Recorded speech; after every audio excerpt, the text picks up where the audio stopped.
Okay, guys, hope you're having a good afternoon. I am ready to do a quotation marks dialogue anchor chart with you. Remember, today we talked about adding dialogue into our writing, and we looked at the way authors tend to do that in their writing. So I want to create an anchor chart, and remember, you can always pause the screen while you get caught up. I'm going to go kind of fast so we can get the information down pretty quickly here, but always pause it, get caught up. The picture will always stay in front of you. So at the top of your paper, you need to put quotation marks for dialogue.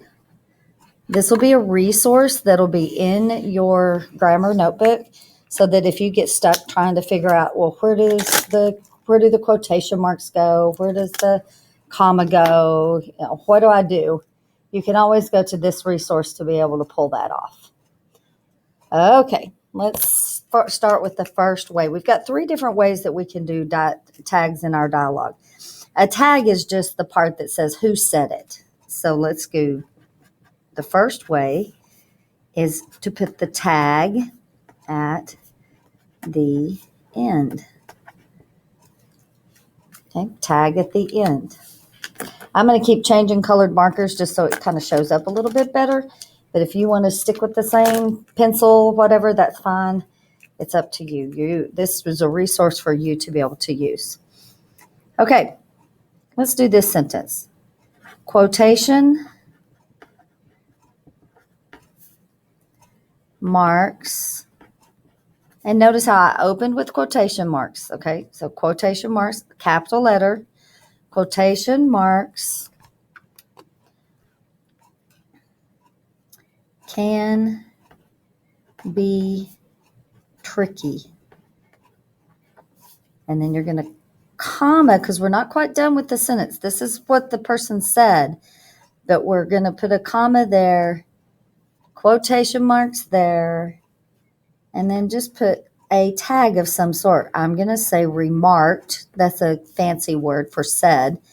Remarked Angie. Period at the end. Now we have our complete simple sentence that's a dialogue sentence. And then you note that you have your quotation marks at the beginning. You started with the capital letter. This comma goes in front of the quotation marks to close out what's being said. And then say remarked Angie, said Angie, shouted Angie, whatever. Cried Angie. And then that punctuation mark at the end. Now, of course, you're not going to put these circles in. I'm just pointing that out. The tag, once again, is this part at the end of the sentence. Remarked Angie.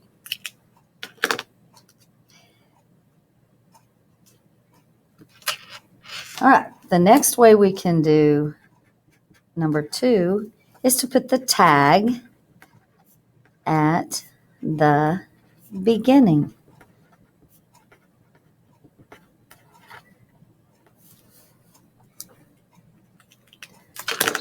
Okay, to put the tag at the beginning, we would put Angie commented, comma, quotation marks opening up, quotation marks. Please make sure you spell all this correctly. It's right there in front of you. Don't be lazy.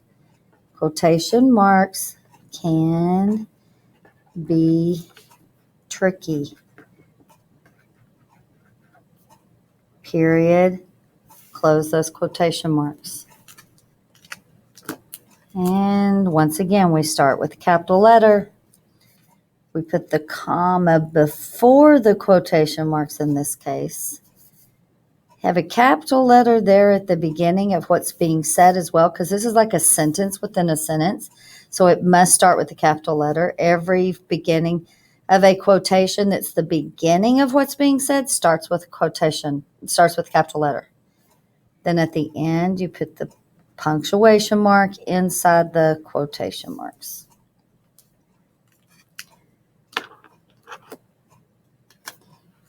and the tag is at the beginning.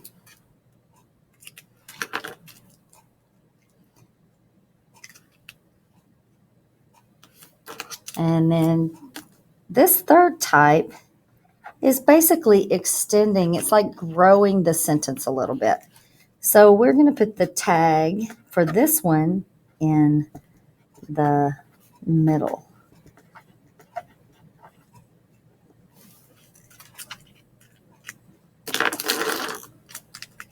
So we'll start off with quotation marks. Our sentence quotation marks can be tricky, comma, quotation marks. This time Angie's not done talking, so we're just going to put a comma there, quotation marks, and then we're going to say Angie stated. There's your tag. And then we're going to comma because we're not done with this yet. Open quotation marks.